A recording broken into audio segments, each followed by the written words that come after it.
Bueno, buenas noches. Les doy la bienvenida a este estudio, nuestro estudio del libro de Romanos. Vamos en el capítulo 12 de Romanos. Es un pues gozo realmente el poder estar compartiendo con cada uno de ustedes el libro de Romanos.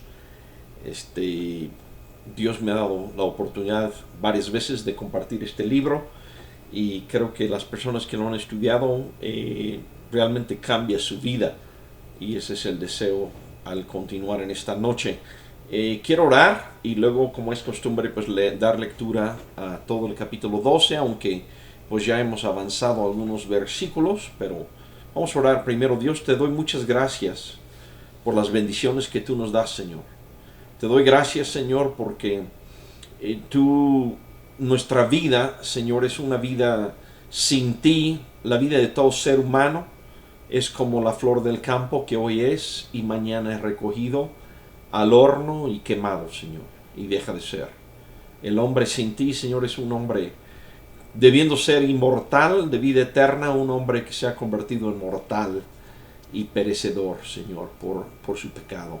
Pero tú nos rescataste, te doy gracias que me has rescatado a mí, Señor.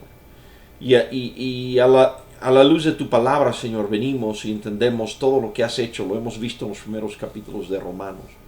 Pero ahora, Señor, estamos en una parte donde tú nos dices, bueno, como todo esto es cierto por las misericordias de Dios, como dice Pablo, y nos ruega que vivamos de cierta forma, Señor, con ciertas actitudes, ciertas formas de entender las cosas. Y Padre, pues es nuestro deseo que al estudiar esto hoy, nos ayudes en nuestra mente a comprenderlo y nos ayudes en nuestro corazón, Señor, a aplicarlo, a ponerlo, a sentir de tu espíritu el mover de aplicar esto y que nos des fuerza día a día y enseñanza y guianza y recordarnos día a día esta palabra para que podamos vivir a la luz de ella, Señor. Y te doy gracias por esto en el nombre de Cristo Jesús. Amén. Bien, pues como comentaba, avanzamos los primeros 8 versículos de Romanos. Estamos en una sección. Bueno, quiero leer todo el capítulo. Es rápido leer los 8 versículos que llevamos para saber dónde estamos ubicados. Pero estamos en una sección realmente de Romanos que siento yo es poner en conclusión qué debemos de hacer entonces, dice Pablo, ¿no? Por lo tanto, hermanos, tomando en cuenta la misericordia de Dios es lo que él dice. O sea, ¿qué es lo que debemos de hacer a la luz de todo lo que Dios ha hecho por nosotros?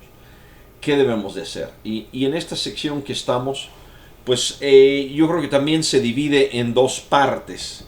Porque si bien una parte es la actitud del corazón, la aplicación, en cierta forma general, principios generales, que ya vimos, y luego va a llegar a cosas muy detalladas, ejemplos inclusive, de cómo llevarnos, ya cuando andamos por el capítulo 14 o 15, cómo llevarnos los hermanos unos con otros, etcétera. En el 13, cómo llevarnos con el gobierno. O sea, es un desarrollo bastante.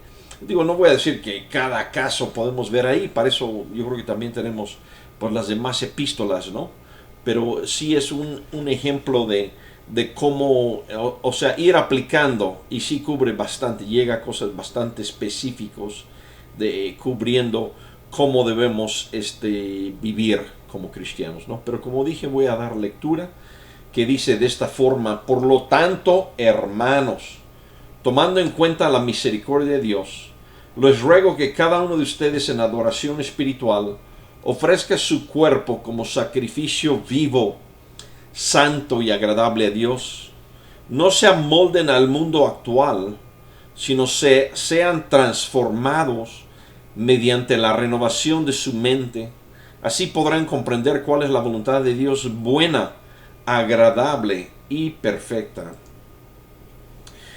Pues así como cada uno de nosotros tiene un solo cuerpo, perdón, me brinqué un versículo en el 3, por la gracia que se me ha dado, les digo a todos ustedes, nadie tenga un concepto de sí más alto que el que debe tener, sino más bien piense de sí mismo con moderación, según la medida de fe que Dios le haya dado.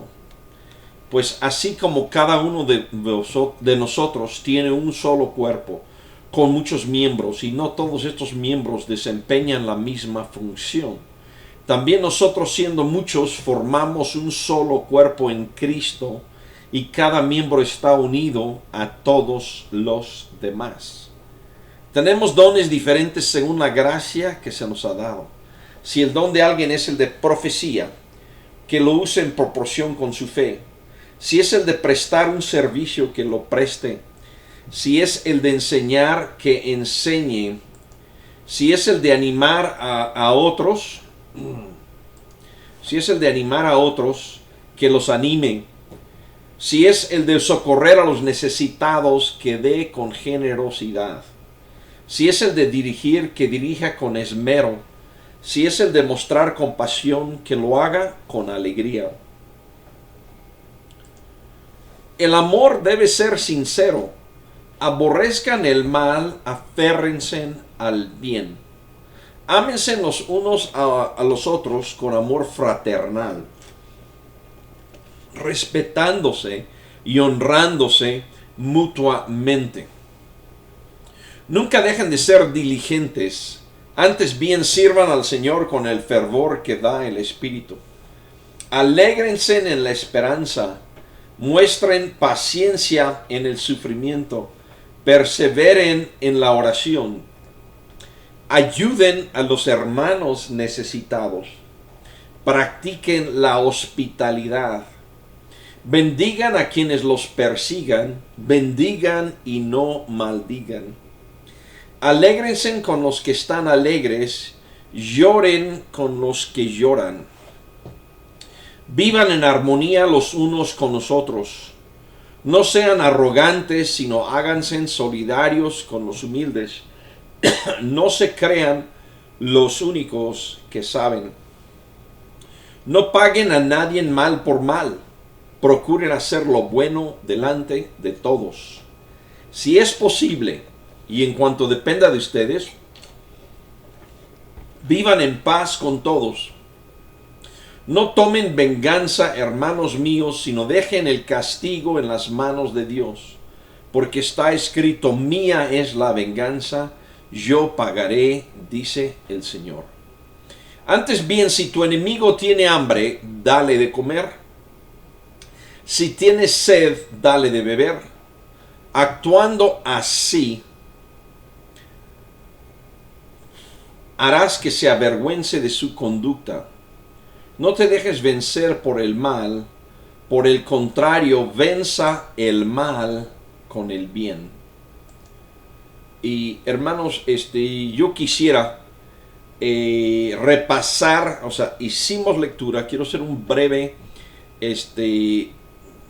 recordatorio de lo que vimos la semana pasada, y creo que me faltó enfatizar un punto. Quiero retomar todavía un punto de los versículos que vimos la semana pasada. Pero en orden, hermanos, vimos que pues el culto racional o la forma correcta de adorar a Dios a la luz de todo lo que Él ha hecho por nosotros es dar nuestras vidas en sacrificio vivo, santo y agradable a Dios. Y ponemos el ejemplo de Isaac, estar completamente en un altar amarrado, listo para que nos quiten la vida, pero dando nuestra vida en vida a Dios para servirle. En el capítulo 2, versículo 2, perdón, hay una orden, creo que el orden es muy bello, que está ahí, muy importante. Entonces en el 2 decía, no se molden, no se acoplen al mundo actual, sino sean transformados, y nos da la clave dónde vamos a ser transformados. No es en querer disciplinar nuestro cuerpo, sino en nuestra forma de pensar. Tenemos que ser transformados mediante la renovación de vuestro entendimiento. Y así nos prometía que podríamos comprobar cuál es la voluntad de Dios agradable y perfecta. En ese punto creo que hay algo que no enfaticé hace 8 días y quiero enfatizar ahorita. ¿Cuántas veces decimos cuál es la voluntad de Dios, pero no entendemos la voluntad de Dios? Porque por un lado está lo que Dios me dice, y inclusive a lo mejor me hace sentir que debo de hacer. Pero por otro lado hay un deseo mío por un bien material, por una persona que no es cristiana, por un ego mío, lo que sea, y están peleados esos dos. Pero cuando yo no me acoplo al mundo, cuando no me amoldo al mundo actual, cuando he renovado mi entendimiento y deseo solo lo que Dios quiere, entonces tengo la seguridad, la plena seguridad de conocer su voluntad, que es agradable y perfecta. Entonces, en el versículo 3, si no me equivoco, lo estoy haciendo de memoria, pero creo que dice: nadie tenga más alto concepto de sí que el que debe de tener. O sea, no podemos servir a Dios y no podemos... Si estamos viendo en Romanos, que enfatizaba vez tras vez en Romanos, esto es por gracia, no por obras. Entonces Pablo llega y dice: no tengas un problema de ego. No lo dice en esas palabras, pero dice: nadie tenga más alto concepto de sí que el que debe de tener, sino piense de sí con cordura. Y luego yo les hacía ver conforme la medida de fe que Dios le ha dado a cada uno. Entonces es arreglar el problema de no tener un pensamiento demasiado alto de mí mismo, un problema de ego. Y luego de ahí nos decía que, junto con el problema de ego, tiene que ver, porque dice: el cuerpo, nuestro cuerpo tiene muchos miembros y no todos tienen la misma función. Y dicen: el cuerpo de Cristo es lo mismo, hay muchos miembros y no todos tienen la misma función. Y por eso no debo yo pensar que mi participación es tan grande, ¿no? Que es, yo soy mucho y los demás son menos, ¿no? Porque cada uno tiene su participación, ¿no? Entonces, en ese sentido, aparte, en esa parte nos ubica en el cuerpo de creyentes. Eso es importante. Si vamos a servir a Dios, va a ser dentro del cuerpo de creyentes. Y de ahí nos fuimos a los versículos que tienen que ver con cada uno conforme el don que tuvo. Entonces tenemos la promesa de Dios y la obra de Dios en nuestras vidas, donde a cada uno de nosotros nos ha dado un don con que servirle, o más de un don. Y menciona los dones, y hacíamos comentario que es una lista no de dones todos milagrosos, como algunos quisieran. Les gusta la lista de 1 Corintios 12 y no les gusta mucho la lista de Romanos 12. Pero hacía yo ver que creo que son los dos juntos, y quizás por ahí con otros de Efesios, sería la lista completa de dones, porque algunas están repetidas en ambas listas. Entonces no podemos pelear una lista con la otra, sino entender que son complementarios uno del otro. Bueno, eso nos lleva entonces hasta lo que habíamos, el versículo 8, que habíamos estudiado. Y ahora con esto entonces estamos listos para continuar el comentario hoy en el versículo 9, Romanos 12, 9. Y aquí es donde se va quizás a cosas más generales, va a ir a cosas más generales ahorita, y luego va a ir a cosas muy específicas. Ahorita en el versículo 9, el amor debe ser sincero. ¿Sí? Decimos, Jesús dijo en Juan 13:35, en esto conocerán todos que son mis discípulos, en que os améis unos a otros. Ese versículo, ese comentario lo hizo Jesús, no está diciendo tengan un semblante de amor, un vocablo de amor, no hablen de amor, no, amar realmente. Y es lo que Pablo dice aquí: el amor debe ser sincero, el amor debe de ser sincero. Ahí podríamos ir precisamente a 1 Corintios y ver cómo también él habla un capítulo ahí del amor, ¿no? Entonces el amor debe de ser sincero, debe de ser real. Muchas veces el que dice mucho que ama, no es tanto que ama. Y el que ama de verdad y el que ama sinceramente no lo tiene que estar hablando y diciendo. Tenemos la idea hoy en día, moderno, nos hemos liberado, el hombre moderno se ha querido liberar de la enseñanza de Dios, de los principios de Dios. Y dentro de eso, el hombre moderno piensa: si yo amo, entonces pongo unos gafetes o una cosa que cubre mis ojos hacia el bien o el mal. Como yo amo a esta persona, no hay algo que ellos puedan hacer que sea malo. Si yo amo a una persona, todo lo que hacen está bien. Por amor, si amo a alguien, pues digamos simplemente dentro de una relación de pareja, como yo lo amo en verdad, pues dejo que se junte con otra. Como yo la amo en verdad, pues dejo que me deje, ¿no? Y se vaya, y no me interesa porque mi amor va. Pero el amor cristiano, o sea, lo tenemos ubicado, si se acuerdan, hay un versículo bello que vimos en Romanos 5:8 que dice, en esto conocemos el amor de Dios, en que bueno, creo que es el 8, que dice, cuando aún éramos pecadores, Él murió por nosotros. O sea, el amor de Dios era siendo malos, Él, y perdón si ese no es el texto exacto, la referencia, pero está el versículo ahí diciendo que si Él, siendo malos, Él dio su vida para redimirnos, para cambiarnos, ¿no? Que eso lo hemos visto muy claro en el libro de Romanos. Entonces, el amor sincero cristiano no es fingido, no es nada más hablado, no es actuado, es real. Pero dentro de ese amor, por el mismo amor, y el amor toma base y tiene significado en que aborrecemos lo malo y nos aferramos al bien. Aborrecemos el mal y nos aferramos al bien. Solamente sobre la base de decir hay mal y hay bien y tener esos estándares, ese entendimiento del bien y el mal, tiene significado la palabra amor. Porque si no, no se entiende. El amor es, como yo decía, algunos ejemplos ahí, que hagan lo que quieran porque los amo. Pues no, eso no es amor, no es el amor que la Biblia habla. ¿Okay? Y luego de ahí pasa, el amor sea sincero, y luego dice, ámense los unos a los otros. O sea, ustedes creyentes, ámense los unos a los otros con amor fraternal, con amor de hermanos, como si, y por eso quizás también nos hablamos, hermano, hermana, es un amor fraternal, pero de vuelta, no es nada más decir, ay hermano, pero a la hora de un problema no estoy dispuesto a hacer algo por él como si fuera verdaderamente mi hermano o mi hermana. Ámense los unos a los otros con amor fraternal, respetándose y honrándose mutuamente.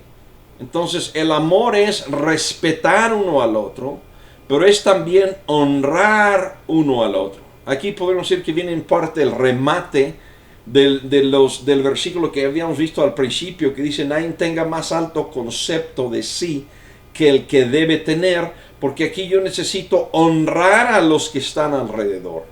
El cristiano no está para decir, honrenre a mí, aunque tú te sientes pastor, apóstol, lo que tú quieras llamarte. Quién sabe dónde salen esos títulos, ¿verdad? Pero bueno, pero es honrar mutuamente, honrar a los demás, respetar a los demás. Eso es el amarnos en amor fraternal. Entonces Pablo está diciendo, ¿cómo vamos a dar nuestra vida en sacrificio?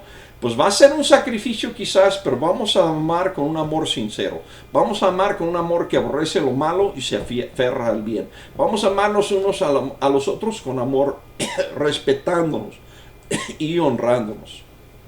Y luego pasamos al versículo 11. No dejen de ser diligentes. ¿Sí? No dejen de ser diligentes. Para algunos el ser cristiano, hay iglesias donde podemos ir y decimos hay testimonios y la gente empieza, espero que no haya muchas iglesias así, pero sí me ha tocado verlas, donde dijimos ¿cuál es su testimonio? Y la gente empieza, no, pues yo le doy gracias a Dios que hace 25 años recibí al Señor. Y tú dices, bueno, y en esos 25 años, ¿qué ha ocurrido? ¿Qué ha pasado? ¿No? Y entendemos que, pues que nada, o que muy poco, ¿no? Porque pues no tienen de qué cosa darle gracias a Dios, ¿no? Más que decir, hace 25 años hubo un evento. Pablo aquí dice, no dejen de ser diligentes. Jesús, ¿verdad? Jesús mismo se durmió ahí en una barca en la tormenta porque físicamente se había agotado haciendo la obra de su Padre. Los discípulos se durmieron en el huerto de Getsemaní y algunos dicen, pues que les falta de espiritualidad. No, pues Jesús yo creo que seguramente los levantó temprano, si leemos, y fueron y tuvieron la Pascua y salieron al huerto y era muy noche, ¿no? Y ellos también aprendieron a trabajar. Pablo dice que castigaba su cuerpo. Entonces, nunca dejen de ser diligentes. Ser cristiano, el ofrecer mi vida en sacrificio vivo, santo y agradable a Dios, no es compatible con ser flojo. Hay que ser diligentes. Y aquí dice, no dejen de ser diligentes, y en vez de dejar de ser diligentes, antes bien sirvan al Señor con el fervor que da el Espíritu. O sea, de vuelta, no es una energía así como ese amor no es fingido. La energía, la diligencia, el fervor nos da el Espíritu de Dios. Dios en mí me mueve a decir, necesito decirle a este, necesito hacerle al otro, necesito ayudar aquí. Un fervor que da el Espíritu. Si tú sientes que te falta fervor, si te falta diligencia, no empieces a hacer una disciplina para obtenerlo. Más bien, pídale a Dios, Dios, llena mi vida, ¿no? Quita y empieza a ver qué hay en mi vida, qué es pecado. Déjame quitar el pecado de mi vida, déjame confesar eso, déjame en qué me ha moldado al mundo actual, déjame ser diferente, transformarme, etc. Y ahí no va a venir el fervor que da el Espíritu. Entonces el cristiano que reconoce las misericordias de Dios es un cristiano diligente, es un cristiano que sirve al Señor con fervor que da el Espíritu. Y el versículo 12 creo que habla y define, teníamos el versículo, el amor debe de ser sincero, ámense los unos con los otros con amor fraternal, y creo que el versículo 12 viene siendo casi examen del amor, por lo menos así lo veo. Versículo 12 dice, alégrense, perdón, es más adelante el examen, discúlpame. Alégrense en la esperanza. Por ahí vimos en el capítulo 5 sobre la esperanza y hablaba de la paciencia y la tribulación. Y la tribulación hace esperanza. Y la esperanza no avergüenza porque el amor de Dios ha sido derramado en nuestro corazón. Alégrense en la esperanza, muestren paciencia en el sufrimiento. O sea, lo que vimos en el 5, ¿verdad? Decía alegrar, nos alegramos. Y ahora, por si se nos olvidó ese capítulo, esos versículos de alegrarnos también en la esperanza, en el sufrimiento, aquí nos recuerda y nos los da como mandamiento y como indicación. Alégrense en la esperanza. Esperanza. O sea, nos alegramos en la esperanza. Esperanza, Pablo lo aclara mucho, es no algo que tengo ahorita, sino algo que voy a obtener. Entonces nos alegramos en la esperanza. Muestren paciencia en el sufrimiento. Si hay una esperanza futura, entonces en este momento, aunque yo esté sufriendo, lo hago con paciencia porque tengo esperanza en el cual yo me alegro. El capítulo 8, si se acuerdan, él decía, creo que las tribulaciones de esta vida no son comparables a la gloria que va a ser revelado a nosotros. Entonces tenemos paciencia en el sufrimiento a la luz de esas misericordias de Dios, de vuelta, que es el versículo 1, ¿verdad? Tenemos paciencia en el sufrimiento porque tenemos una esperanza futura que viene, ¿no? Perseveren en la oración. ¿Okay? ¿Qué es perseverar en la oración? Siempre estar orando. Dios está con nosotros. La palabra de Dios nos enseña en Hebreos capítulo 4, versículos 12 y 13, pero en otras partes de la Biblia también, que Dios conoce nuestros pensamientos y las intenciones de nuestro corazón. Entonces, orar es hablar con Dios. Tomen en cuenta, desde que me levanto en la mañana hasta me duermo en la noche, todo lo que pienso, todas las intenciones de mi corazón, Dios los conoce. Entonces, de una vez, cuando estén hablando, cuando estén pensando, cuando estén meditando, pues Dios, oye, estamos aquí pensando en esto. Dios, oye, estamos aquí deseando esto. Eso es perseverar en la oración. Y no estoy diciendo que no debe haber una forma formal de decir a lo mejor en voz alta, Dios, te damos gracias por este día. Pero simplemente en todo estoy yo diciendo, Dios está a mi lado, me está escuchando, estoy dedicando mi vida a Él en sacrificio. Versículo 13, ayuden a los hermanos necesitados. Ayuden a los hermanos necesitados. Okay. La iglesia moderna, estoy hablando de iglesias protestantes, a mega iglesias, a las iglesias entre comillas de éxito, por lo menos humanamente medida, con una medida probablemente que no es, pero medidos así, hemos disminuido y muchas iglesias, no nada más los mega iglesias, hemos disminuido este concepto que tiene la Biblia, decir, ayuden a los hermanos necesitados. La gran mayoría de los versículos que se usan, que los cristianos usan para decir dé dinero a la iglesia, dé dinero al pastor, dé dinero al ministerio. Si nos fijamos en el Nuevo Testamento, muchísimos de esos versículos eran las ofrendas que Pablo pedía para los creyentes necesitados en Jerusalén, que con una hambruna habían empobrecido, y le pedía a los cristianos gentiles que dieran una ofrenda. Y era una ofrenda más que para su ministerio, no era para financiar su ministerio, ni sus viáticos, ni para que comieran en buenos restaurantes o qué es que tenían en ese lugar, en ese momento, pero era ayuda a los hermanos necesitados. Entonces, si yo he dado mi vida en sacrificio santo, vivo y agradable a Dios, debo de estar dispuesto a ayudar a los hermanos necesitados. Aquí no dice, más adelante obviamente va a dar algo sobre cómo convivimos con hermanos, pero aquí no está diciendo ayudan a los hermanos necesitados que fue por mala suerte, y no ayudes a los que son necesitados por torpes, ¿no? A lo mejor tú dices, si hubieran administrado bien su dinero no estarían necesitados. Bueno, pues ayúdales también explicándoles cómo administrar su dinero, pero ayuden a los hermanos necesitados, ¿no? Eso es, aquí, si se fijan, el dar tu vida en sacrificio vivo, santo, agradable a Dios, no, Él no ha dicho ahorita de diezmos, Él no ha dicho ahorita da una ofrenda especial a tu iglesia, aunque creo que eso lo debemos hacer del corazón nuestro propio, sin que nos digan inclusive. Pero donde sí está diciendo es ayudan a los hermanos necesitados. Acuérdense de esos dones. Teníamos dos dones, y uno decía el que reparte, que lo haga con generosidad. Y también él decía del que practique misericordia, que lo haga con alegría. Entonces la vida cristiana, la vida del cristiano dedicado al Señor en sacrificio vivo, santo y agradable a Dios, es una vida donde ayuda a necesitados, y aquí hermanos necesitados. Primero, porque si nos amamos con amor fraternal, pues los primeros que deben de ser ayudados son hermanos. Ahora, aquí no es exclusivo de ayudar a los hermanos, pero en especial ayudan a los hermanos necesitados, ¿no? Practiquen la hospitalidad. ¿Okay? La hospitalidad es, a lo mejor la necesidad del hermano no tiene dónde comer hoy o dónde quedarse hoy.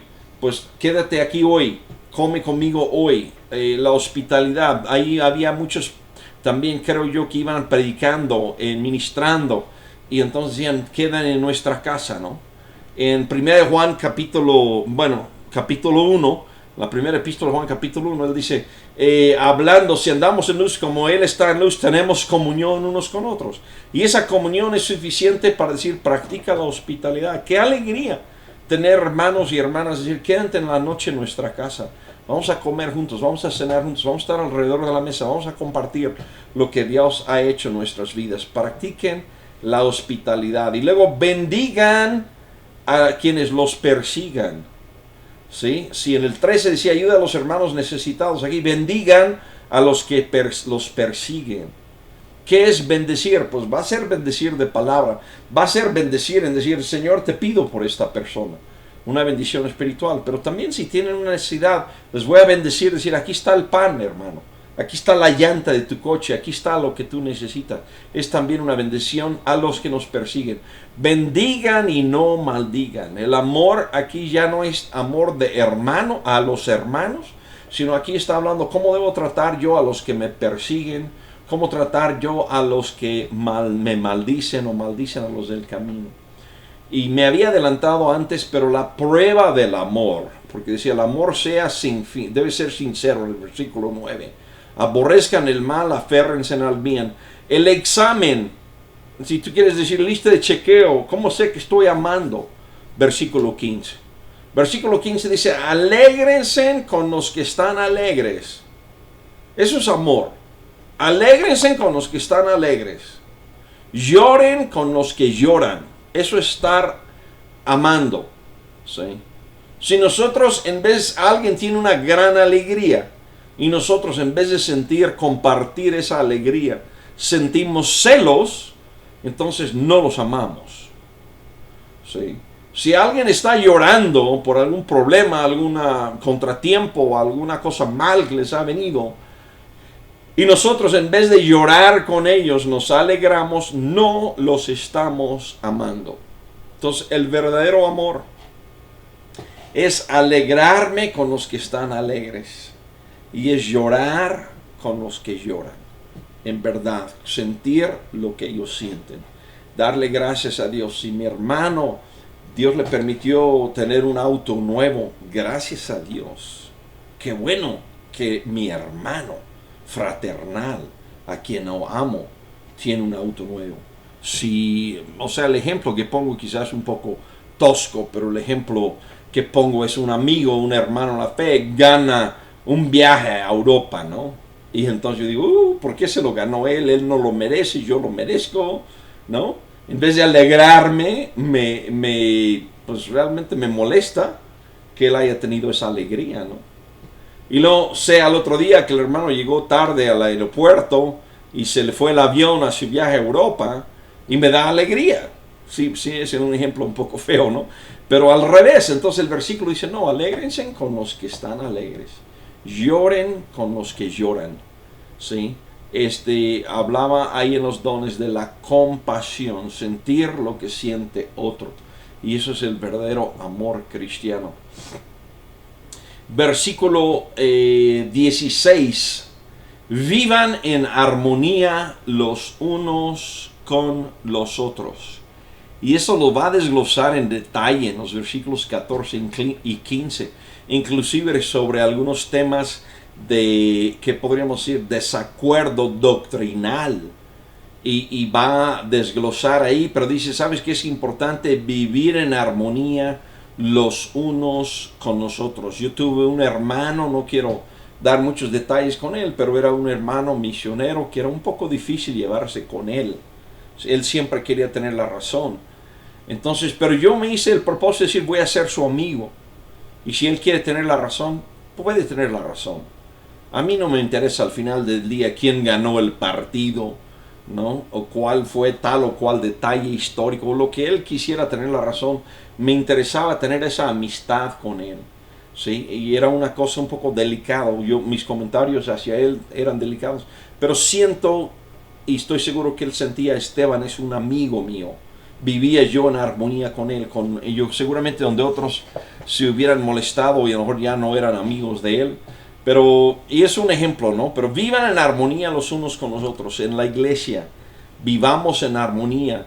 Y parte de eso, de vuelta, no sean arrogantes. Fíjense cómo Pablo, un solo enseñanza, un solo principio, lo desglosa de varias formas. Porque ya nos había dicho, ¿verdad? Creo que en el versículo 3, nadie tenga más alto concepto de sí que el que debe tener.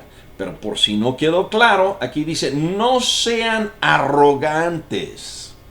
No sean arrogantes, no piensan que ustedes son el regalo de Dios al universo, ¿no? No sean arrogantes. Y fíjense, ante la posibilidad, a lo mejor te dices, pues yo sí tengo una tendencia a ser arrogante. Desde chiquito lo traigo, no sé, ¿verdad? Desde la prepa o qué sé yo. Pero no sean arrogantes, hay una receta para eso. Dice, sino háganse solidarios con los humildes. Háganse solidarios con los humildes. Quítate el traje, quítate la corbata, quítate no sé, la ropa de lujo, ¿no? Bájate de tu automóvil de lujo, donde todo bien, y busca a un hermano que a lo mejor no tiene coche, ¿no? O suba al hermano que a lo mejor dices, no sé ni qué ropa trae, o a lo mejor, etcétera, ¿no? Tu opinión es que tú eres mucho y él es muy humilde. Súbalo a tu auto, llévalo a comer, tráelo a tu casa, ve a la casa de él a comer. Háganse solidarios con los humildes, ¿no? Háganse solidarios con los humildes. Y eso te va a quitar, va a ser la dosis en contra de la arrogancia. En vez de tener esa arrogancia, hazte solidario con los humildes. Y luego esa arrogancia puede ser más que en algo físico o material. Dice aquí, no se crean los únicos que saben. No se crean los únicos que saben. ¿Sí?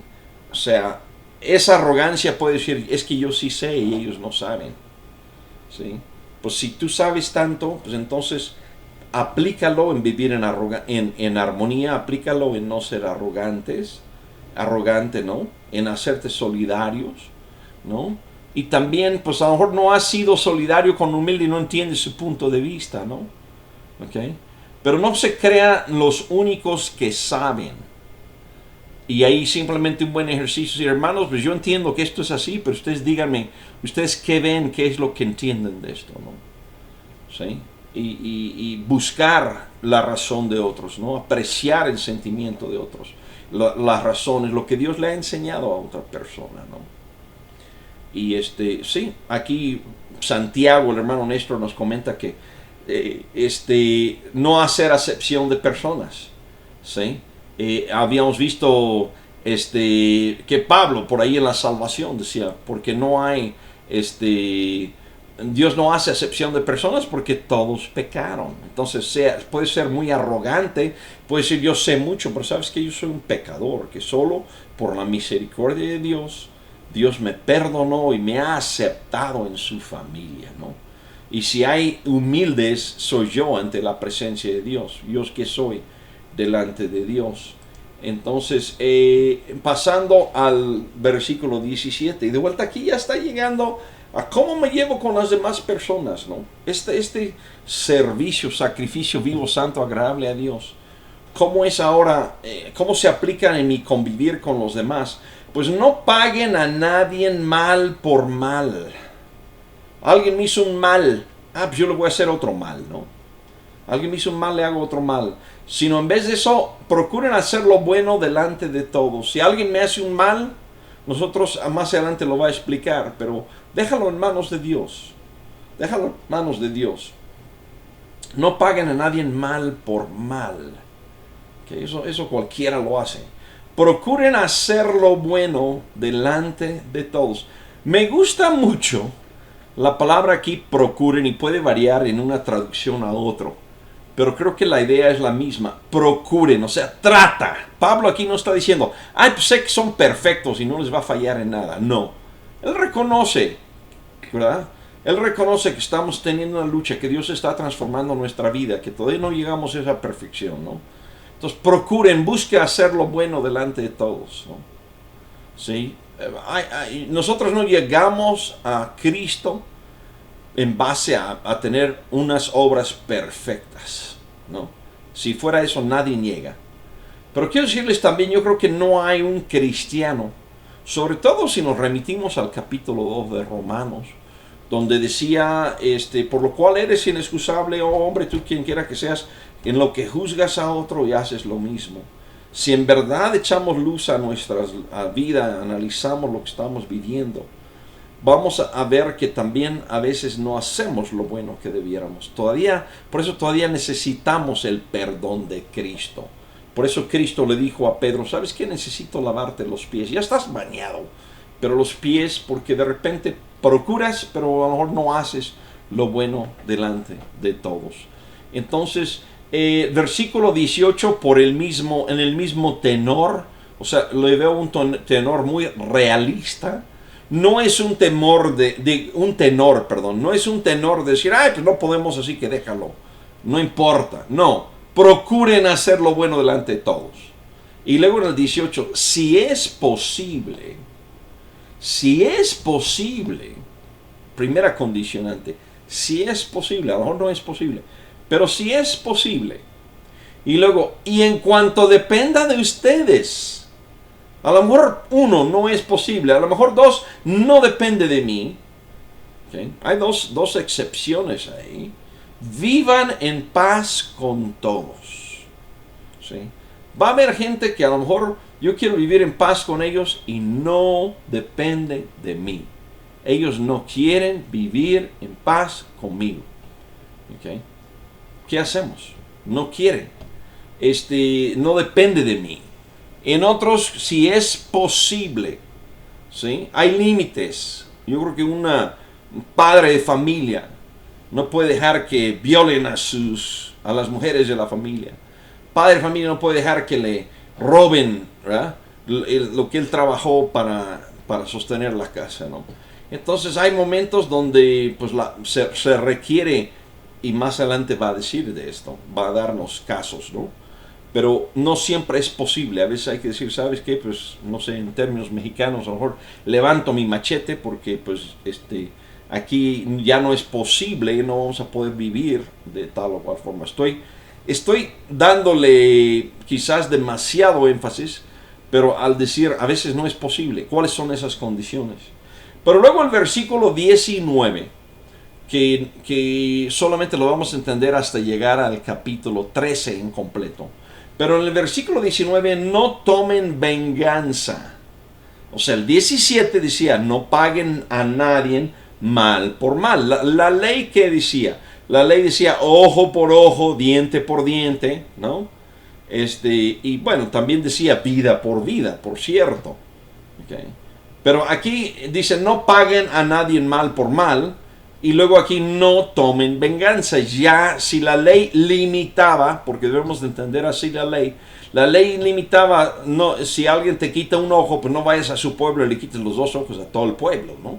Limitaba, trataba de dar un equilibrio en eso. Pero aquí es, no pagues a nadie mal por mal. No tomen venganza.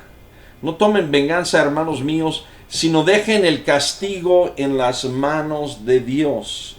Hay un principio en la Biblia, y de hecho se va a aplicar en varios aspectos de aquí, que él va a mencionar en la comunión de hermanos inclusive, donde dice, porque está escrito, mía es la venganza, yo pagaré, dice el Señor. Ya habíamos visto en el capítulo 2, en el día de juicio, en la revelación del justo juicio de Dios, donde Él va a pagar a cada uno conforme sus obras. Entonces Dios es el juez, yo no soy el juez, no debo ser el justiciero. No tomen venganza, hermanos míos, sino dejen el castigo en las manos de Dios. Dejen el castigo en las manos de Dios, que Dios castigue. Dios, tú haz la venganza por mí. Porque está escrito, mía es la venganza, yo pagaré, dice el Señor. Y ahorita no vamos a desglosar, no quiero tomar el tiempo hoy, bueno, más bien no lo preparé, a lo mejor tendríamos un poco de tiempo. Pero más adelante en el capítulo 13, el capítulo que sigue, Pablo nos va a enseñar que el gobierno, las autoridades, son vengador de Dios. Entonces hay un lugar donde yo no voy a tomar venganza, pero sí puedo recurrir a una autoridad civil, porque son vengadores de Dios, están puestos para vengar. Entonces, al decir no tomen venganza, sí hay lugar, si entendemos esto a la luz de lo que sigue en el 13, lugar a tomar pues el lugar, usar la autoridad civil como un vengador de parte de Dios. Pero yo no debo de tomar venganza, lo debo dejar en manos del Señor. Si dejan el castigo en las manos de Dios, porque está escrito, mía es la venganza, yo pagaré, dice el Señor. Si vamos a vivir la vida cristiana, tenemos que vivirlo diciendo, Dios sí existe, y lo que Él ha dicho sí es cierto. Yo no tengo esa necesidad de vengarme. En vez de vengarme, ¿qué es lo que dice aquí? Antes bien, si tu enemigo tiene hambre, dale de comer. Si tienes sed, dale de beber.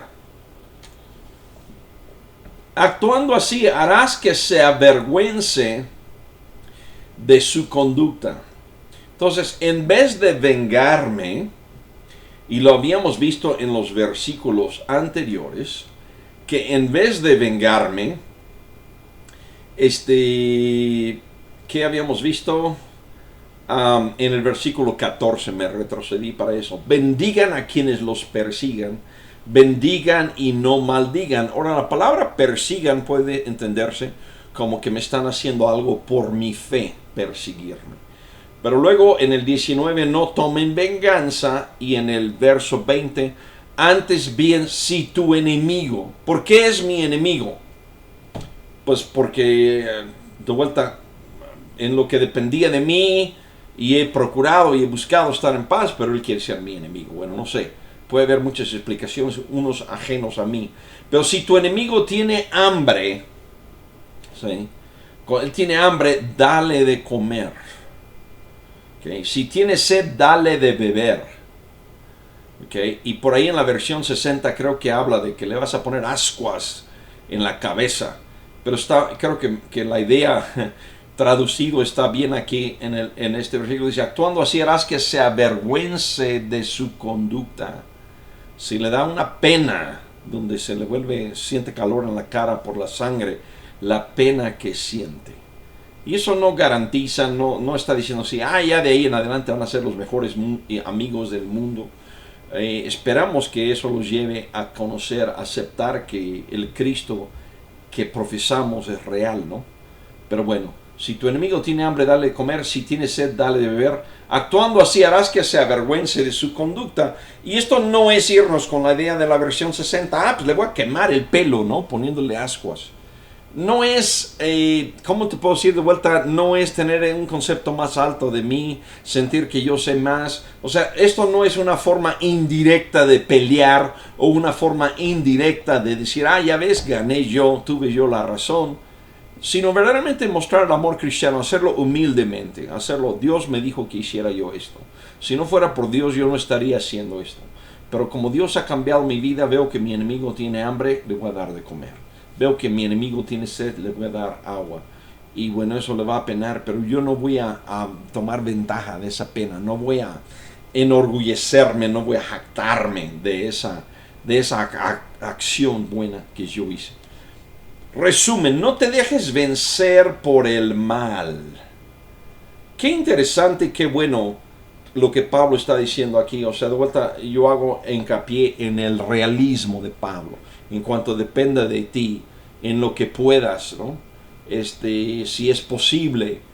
Y dentro de esto dice, no te dejes vencer por el mal. No sé, la realidad es que hay maldad alrededor. Somos llamados a vivir la vida cristiana en medio de maldad. Hay gente que nos va a odiar, hay enemigos, etcétera. Yo mismo soy malo, era la idea de decir, no pagues mal con mal, procuren hacer lo bueno. O sea, a veces sí quiero pagar con mal, pero aquí no te dejes vencer por el mal. Al contrario, vence el mal con el bien. O sea, estamos en medio de ese mal.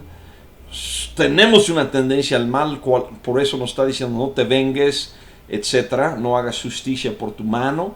¿Okay? Pero el resumen general, no te dejes vencer por el mal. Al contrario, vence el mal con el bien. Y creo que la vida de santificación, y en este caso estamos en la sección que podemos llamar de consagración. Y la vida de consagración no es nada más decir el mundo es malo, sino como Pablo dijo, hay en mí esta ley que queriendo hacer lo bueno, hago lo malo.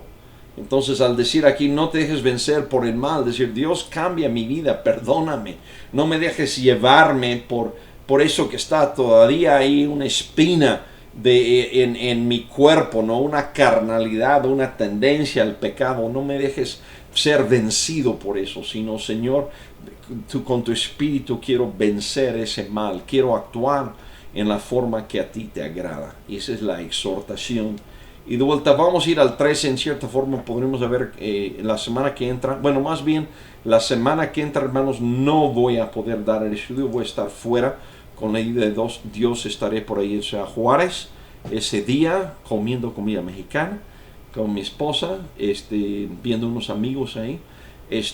Pero en 15 días, Dios mediante, nos vamos al 13, capítulo 13 de Romanos, y vamos a ligar la idea de venganza con el gobierno. O sea, el capítulo 13, si ahorita nos está diciendo de tu vida en base a la misericordia de Dios, haz esto, viva de esta forma, nos va a hablar también de cómo vivimos y convivimos con los gobiernos o los gobernantes.